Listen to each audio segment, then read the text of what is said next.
Alberta Primetime with Michael Higgins.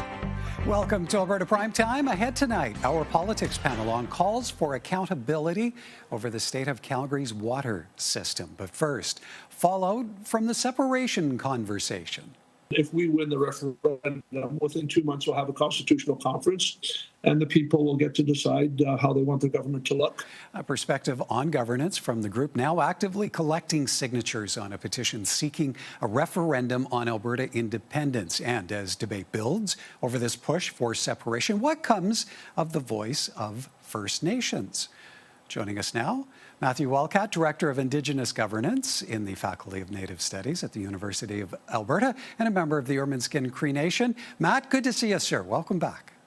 Yeah, thanks for having me, Michael. All right, so what does the separatist movement represent to Indigenous peoples? Where does it land on the radar? So one of the things I think is most interesting about the separatist movement is that they haven't really said a lot about Indigenous peoples. There's been a few news articles with Aboriginal Peoples Television Network, and the few things that they have said. So Jeffrey Rath, he tends to be a bit more savvy on these questions, and he believes that treaty rights will stay around, that Indigenous peoples' rights and title will continue to be respected in a separate Alberta. But other members of the other leaders within the separatist movement believe that Indigenous peoples will receive equal rights to others, which is a coded way of saying that there will be no distinct rights that First Nations people will have anymore. And on the question of the status of reserves, they tend to say something along the lines of reserves will become municipalities in some sort of way, right? And so overall, the separatist movement, although we don't really have a lot to go on, they, for the most part, they appear to not believe Indigenous peoples will have a distinct status within independent Alberta. So how does that conversation then resonate with Indigenous leadership? Well, it's offensive and alarming, frankly. The position being put forward by Chief Sunshine within this latest lawsuit is that what the treaties are is a foundation for how we share the land together, right? And this is something that Indigenous peoples have been saying with remarkable consistency and clarity for the last 150 years, that what the treaties are is an agreement through which Indigenous peoples and newcomers were able to create a joint society together where we share the land and we figure out how to live with each other and ensure mutual prosperity and flourishing, right? And so, this idea that all of a sudden Alberta would separate and that Indigenous peoples wouldn't be equal partners within the shared society that is, the treaties are the foundation of, is alarming and I think is quite disturbing to, and you've seen it, this kind of overwhelming response from First Nations across the province. On a political level for Indigenous leadership, what about the Alberta government's handling of legislation late in the fall, sitting that paved the way to this petition getting a green light to go ahead?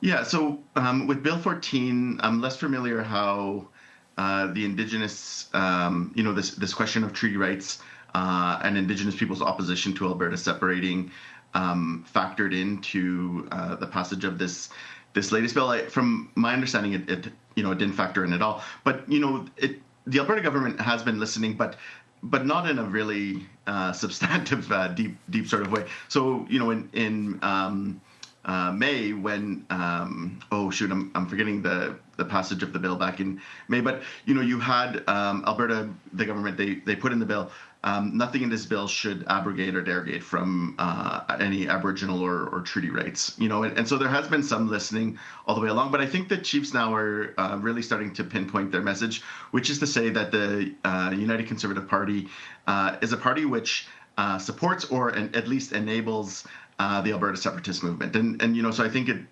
even kind of more clearly, the UCP is a separatist party, right? And so if the UCP doesn't want to be known as a separatist party, they're going to have to take much more substantive steps in order to go and talk to and listen to First Nations leadership, and in particular to, I think, in some ways, develop their own understanding of what treaty means. Like right now, Indigenous peoples have been very clear. The treaty is the foundation through which we share the land together, and the UCP and the Alberta government, it's not clear how they understand treaty as a legal and political document. How different a conversation does this become if it is that Thomas Lukaszik's forever Canadian question goes to a referendum? Does that shift the dialogue at all? It does partially. So I've been writing and speaking about this issue, and part of the analysis that I've provided is that we're really dealing with this question on the terrain of as a legal question, right? Like, is separation legal? What are the legal mechanisms through which the separatist movement believes it will happen? And then in response, you've seen multiple First Nations lawsuits, but also the Thomas Lukaszik Forever Canada petition, and so people are really honed in and focusing on this from a legal standpoint. But if we go back to the Quebec referendums, one in the 80s and one in the early 90s, afterwards there was a Supreme Court ruling or judgment, the Quebec secession reference. And the Supreme Court judgment, I think, was really clear in what it said about the potential for referendums on separation, which is that these are ultimately political questions. Referendums can't be binding, but what referendums do is they indicate the popular will of a set of people, and then it creates an impetus or an obligation on the part of political leaders to then go and negotiate what that referendum means, right? And so within that secession reference, what they say is, if there was a positive referendum, what it would then do is political leaders would then have to negotiate and figure out what that means. And you also saw that, in fact, in the case of Brexit. The Brexit referendum wasn't a binding referendum for Britain to leave the EU, but of course it does create an obligation for political leaders to take it seriously, the results of a popular vote. Maybe as a final question, even if it goes to a referendum and separation is ultimately rejected, where does that leave Alberta's relationship with Indigenous peoples?